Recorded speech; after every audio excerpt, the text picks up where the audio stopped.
It's a pleasure to be talking again on the World Economic Forum. And as I've always felt, this is a great forum from where we can project our views about our economy and talk to the investors.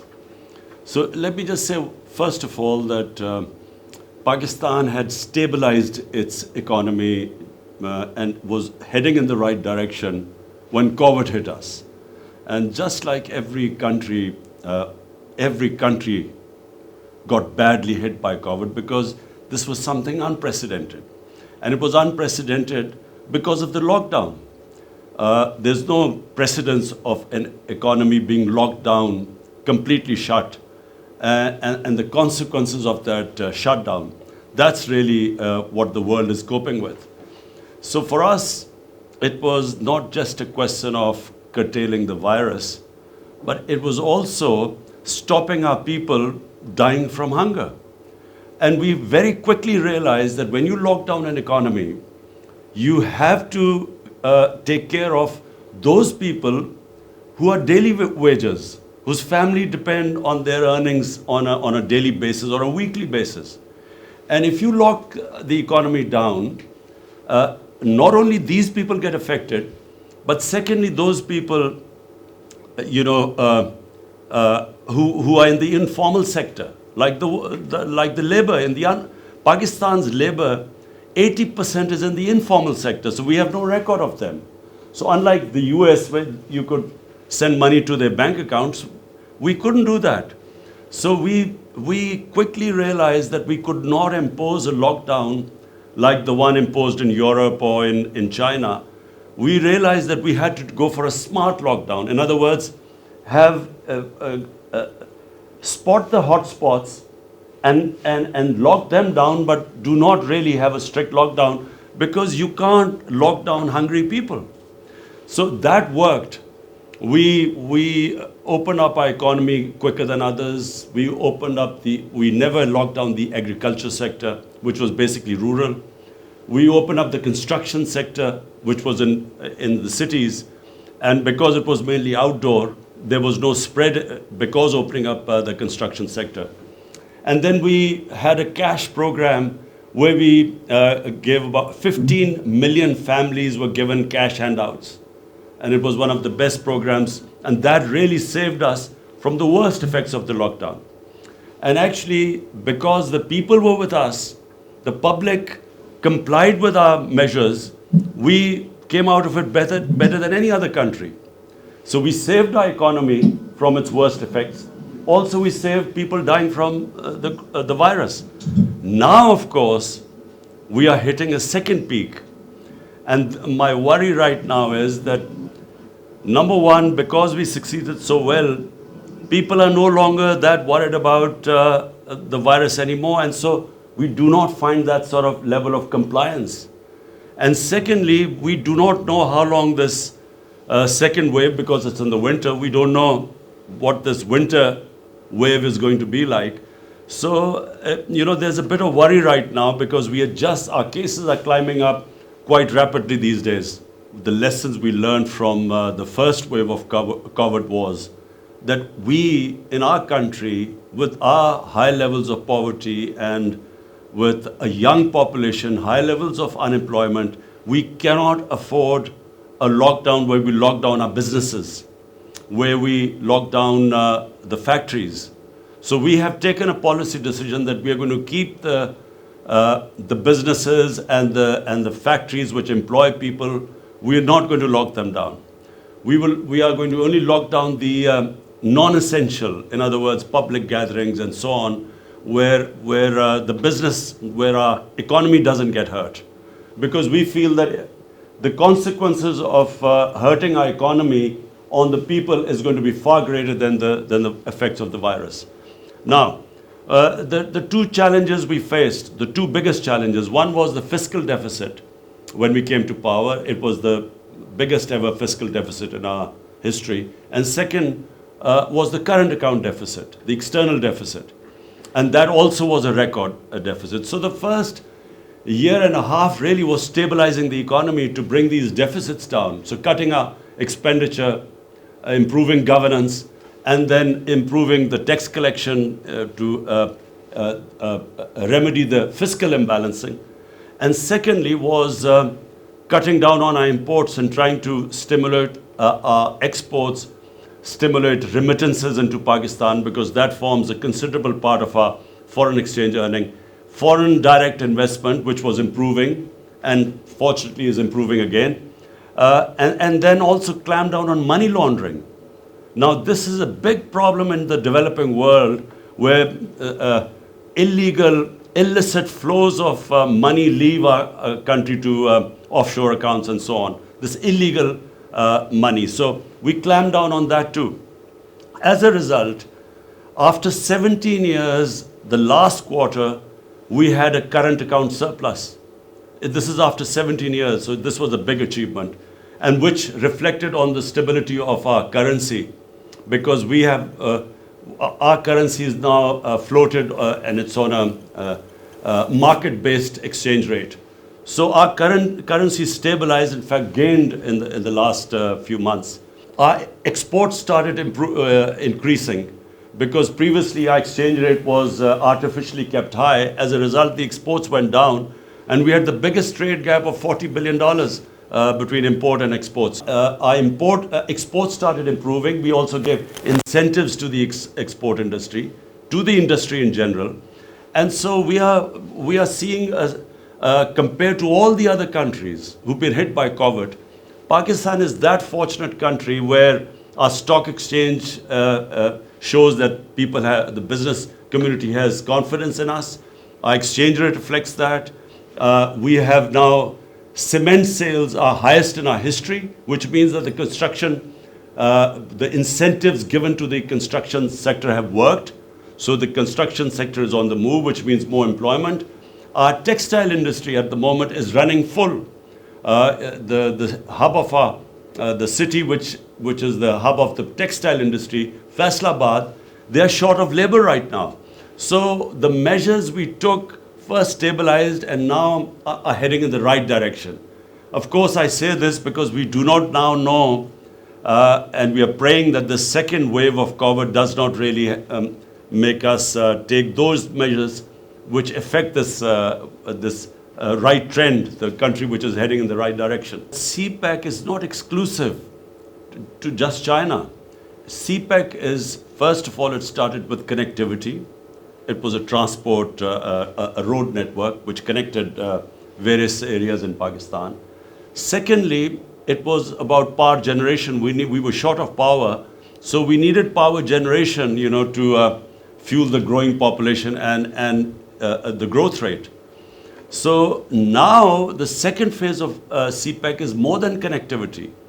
It is special economic zones which we are opening up with special incentives there. It is about agriculture, where we really need help from China because their productivity in agriculture is much higher than in Pakistan. And it's about also these technology institutes which we want help from China because of digitalization of Pakistan, improving our e-commerce. So we need skilled labor for that. So that's also part of CPEC. But mainly it is about connectivity. It connects Pakistan to China, which is one of the biggest markets. First time in Pakistan's history, we are modernizing our railway. And it will completely revolutionize railway travel in Pakistan, which is called the ML1. And it connects Karachi right up to Peshawar. And the next phase, we want to connect it right through Afghanistan to Uzbekistan. So it will connect us to China. And also, we hope that there will be an east-west. Unfortunately, with India right now, we have a problem. And we hope that this will change with a new government, which is a moderate government. We have where we can resume normal relationship with India. But with Iran, if sanctions are lifted there, we then have a north to south, east to west connectivity, and Pakistan's special strategic location connects it to the biggest biggest markets, as well as the energy corridor. So we are really very well placed, and CPEC is a great opportunity to now move forward from here. And as I said, it's not exclusive to China. Anyone can become part of the CPEC. the key for us right now is Afghanistan. It's after a long time that there is a prospect of peace. For some reason, there were attempts for a military solution, and here's someone who kept saying that there was never going to be a military solution. Finally, the peace talks started, and Pakistan played a huge part in getting the Americans and the Taliban to sit on a table. And then it played another very difficult to get an intra-Afghan dialogue going. Now, unfortunately, the level of violence is growing in Afghanistan, and this is of concern to us because we believe that peace in Afghanistan has huge dividends, first of all to the people of Afghanistan, but then to people of Pakistan. It connects us right up to Central Asia. And as you quite rightly said, Central Asia has this huge untapped potential, which will be of great benefit to us and to Central Asia if they can connect right down. They're landlocked, and they can, through Gwadar, they can be connected to the world. The great hope here is that these talks succeed and there is peace in Afghanistan. And apart from anything else, the tribal belt of Pakistan, the strip of land adjoining Pakistan and Afghanistan, they were devastated by the war on terror. And the best way to rehabilitate and to give employment to the people there is if there is peace in Afghanistan, and the adjoining areas will benefit the most from trading and connectivity. If someone asked me what was President Trump's greatest achievement, for me it is this resumption of the Afghan peace process. I feel that it was a great achievement of his because he literally forced this peace process to take place. And the fact that after so many years there's a dialogue going on, no matter how difficult, and it was always going to be difficult. The longer the conflict, the harder it is to bridge that divide which that conflict creates. So I feel that President Trump did a great job here, and I'm convinced that President-elect Biden is not going to reverse this because there is no other solution. I mean, there is only one way forward. You can't have a conflict going on for 19 years and no result and expect that you keep doing the same thing over and over again and you expect a result in the next 19 years. So therefore, I think everyone will be trying to push this peace process. Let me just say one thing, that, we see our government as a facilitator, to facilitate the private sector. We believe that, the government's job is not to actually come into business, except in certain crucial areas. But in this field, we really believe that it's the private sector that needs to be encouraged and facilitated. So the answer is yes, this is the future, public-private partnership. And the sectors you mentioned are extremely important: agriculture, governance system, because the efficiency in governance system comes with e-governance. And we have actually set ourselves deadline when we want all our government departments to be on e-government rather than the old paper-pushing departments. Pakistan's retail sale is almost around 125 to 130 billion dollars. It's a huge market, 220 million people, young population. And you mentioned groceries. This is something which really we have been working on in the past 4 or 5 months because of our food inflation. And we want somehow to encourage wholesale, or where the retail can get directly stuff from the farmers so that we can, the consumers can get low price groceries. And this has been a discussion going on within our government. But we would love you to give your point of view. And Dr. Hafiz, since he heads the committee which looks at food inflation on a weekly basis, he knows all about the efforts we are trying to make to somehow bring down the cost of vegetables and groceries. So we would really love you to give your input in this. We want 3 things. Number one, we want the actual farmers to get paid more, because at the moment they do not get paid much. The middleman gets most of the money. So the one who works hard, number one, we want him to get paid more. And secondly, we want the consumers to get a lower price. And thirdly, we would want our products to be graded. Problem is, this is, Pakistan has some of the best fruits and vegetables in the world. Problem is, because we don't grade them, we cannot market them, we can't export them as well. So, you have that expertise, so we would love to have that knowledge from you. This government would really encourage any automobile investors in this country and especially who can export from Pakistan. So who can, manufacture the automobiles here and then export. And we have given a series of incentives for them. And in fact, there has been a growth post-COVID. There has been a growth in the sales of motor cars in Pakistan. And secondly, we have also just come up with an electric vehicle policy. So that also we are encouraging right now, bearing in mind this government is very conscious of the environment and the global warming and climate change. We have taken various steps. And one of them is that we are now encouraging electric vehicles to be made in Pakistan. We have gained 28 paces in the ease of doing business. We've improved in 1 year. I can just say one thing, that in Pakistan, in 60s, we were a model for the developing world. Pakistan was industrializing quicker than any other country in Asia. And Pakistan was given example of success.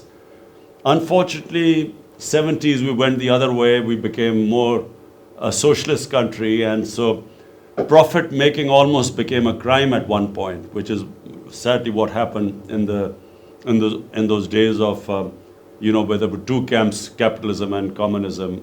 So we went that way in 70s, and that choked our industrial development. This is the first government in Pakistan since 60s which has made it a point that we want to make profit making easy for people.